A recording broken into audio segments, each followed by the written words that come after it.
Господи, Исусе Христе, Сине Божи, помилуј ме грешното. Исусе, Сине Давидов, помилуј ме. Во името на Отецот и Синот и Светиот Дух. Светлината како поим од секогаш го привлекувала вниманието на човекот низ сите времиња и кај сите народи. Затоа таа опфаќа едно големо поглавје во изучувањето на човечката духовност, а култот на светлината зазема значајно место во историјата на религијата. Колку е тешка и мрачна состојбата на оној човек кој по Божја промисла нема можност да ја догледа светлината од овој свет и на истата да се радува. Токму таков случај ни беше опишан во денешното Евангелие, кога Спасителот Христос, одејќи кон Ерихон, поминал покрај еден слеп човек кој седел покрај патот и просел, чувствувајќи дека покрај него минува оној кој има сила и мртви да воскреснува. Слепиот човек на цел глас извикал: Исусе, Сине Давидов, помилувај ме. Со една и единствена желба, Господи, да прогледам. На овој негов искрен и срдечен повик, семоќниот Бог кратко и јасно му одговорил: прогледај, верата твоја те спаси. Штом се најде во опасност, секое живо суштество на земјата бара помош. Малото дете покрај себе, кога нема да го здогледа мајчиното лице, веднаш почнува да плаче и да ја бара својата закрила. Патникот, кога ќе го загуби вистинскиот правец и ќе тргне во непозната насока, веднаш бара помош и го бара вистинскиот пат. Болниот, кога се наоѓа во ужасни маки, бара помош од било кого, се со цел да најде утеха за својата болест. Впрочем, секој од нас бара помош од некого, но најмногу сите заедно бараме помош од Бога. А помошта ја бараме затоа што длабоко потонавме во гревот, кој е причина за секое зло што ни се случува, но и за самата смрт, која ни се даде како плата за гревот. И денешниот слеп човек кој собра храброст да повика кон Господа за помош, ја чувствуваше последицата од гревот, а таа беше неговата слепотија. Ако го наблюдуваме човекот и неговите должности кон Божјиот морален закон, ќе забележиме дека секој човек, а посебно православните, должни се да бидат постојани борци против гревот во себе и надвор од себе. Би било идеално кога секој човек би можел во таа борба да биде апсолутен победник, но реалноста е поинаква.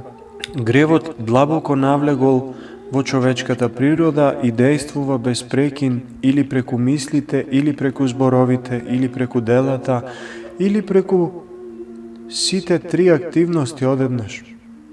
На христијанинот не му е дадено во овој свет ни сударите од гревот да помине недопрен, но затоа пак зададено му е против гревот постојано да се бори. Тој во таа борба е војник, па ако биде и ранет, не смее да се предава за секогаш да крене раце од таа борба. Тоа е она што христијанинот може и мора да го направи. Сето останато е дело на Божјата сезнајна правда, на Божјата милост и благодат. Меѓутоа, многумина од нас, чувствувајќи колку многу се оддалечени од идеалот на праведноста, паѓаат во очај затоа што не можат да излезат пред Бога со чиста душа и да речат: еве, Боже, јас својата животна задача целосно ја завршив. Те молам, немој да ја одминеш и заборавиш мојата чистота и праведност. Кога христијанинот ќе се најде во таква очајна состојба, тогаш очигледно тука лежи гревот на гордоста и надуеноста, па дури и некој вид на уценување на Бога, а тоа е, се разбира, уште еден тежок грев повеќе. Православниот кон Бога никогаш не смее така да се однесува, дури ни подсвесно, напротив, во таквите моменти ни е заповедано да ја бараме Божјата помош.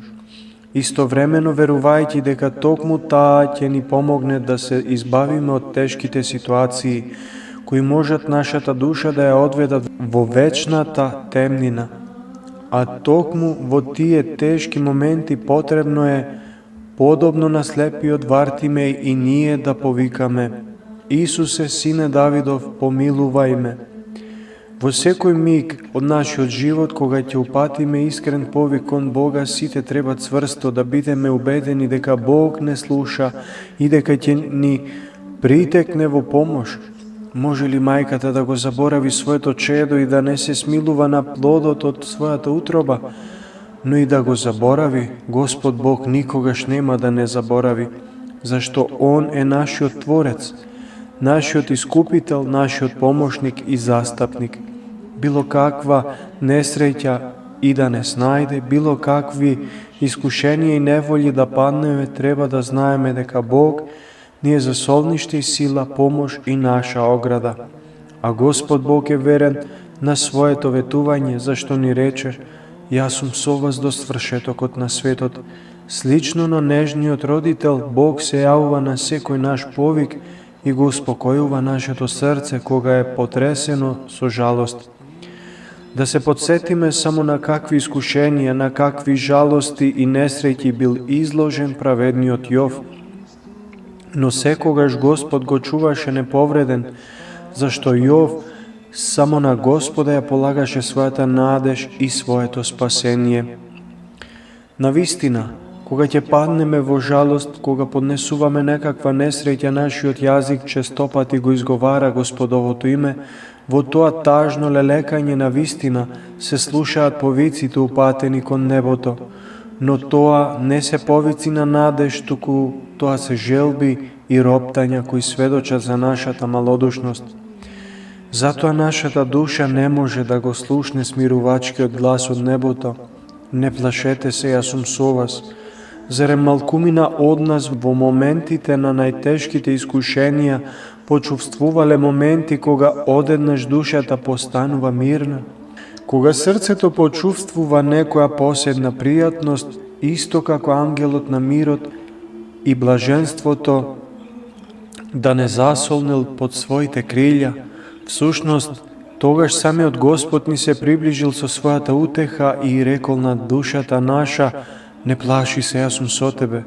Колку би биле блажени кога би можеле да ги вреднуваме тие моменти, тогаш нема да паѓаме под тежината на искушенијата и несреќата и жалоста.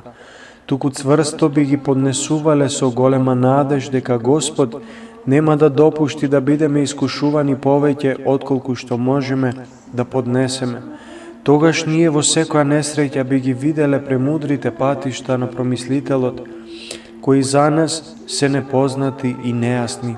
Денешниот повик на слепиот Вартимеј треба да допре до срцата на сите нас и истите да ги разбуди од мракот на гревовноста. Прекрасните зборови: Исусе, Сине Давидов, помилувај ме, колку и да се тивко кажани, тие допираат до небото, зашто се кажани од срце и без никакво двоумење.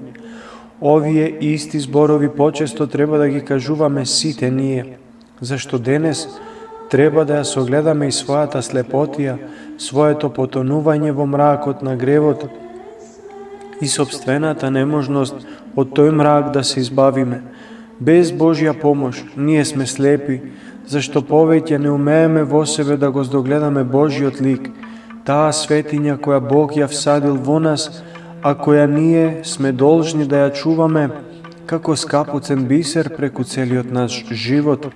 Ако сме способни да ги гледаме гревовите на нашите ближни и истите да ги осудуваме, тогаш да не бидеме слепи за своите гревови, туку најнапред нив да ги видиме и очистиме. Исусе, Сине Давидов, помилувај ме. Се зборовите кои не смееме да ги заборавиме, тие се лекот за нашата слепотија, тие можат да ги отворат нашите духовни очи каде и да сме и во било какво искушение да се наоѓаме.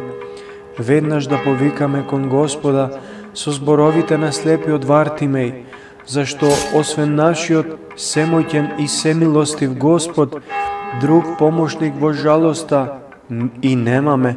Господ Бог ќе не чува од секое зло и од секое искушение во векови. Амин. Исусе Христе, Сине Божи, помилуй ме грешно.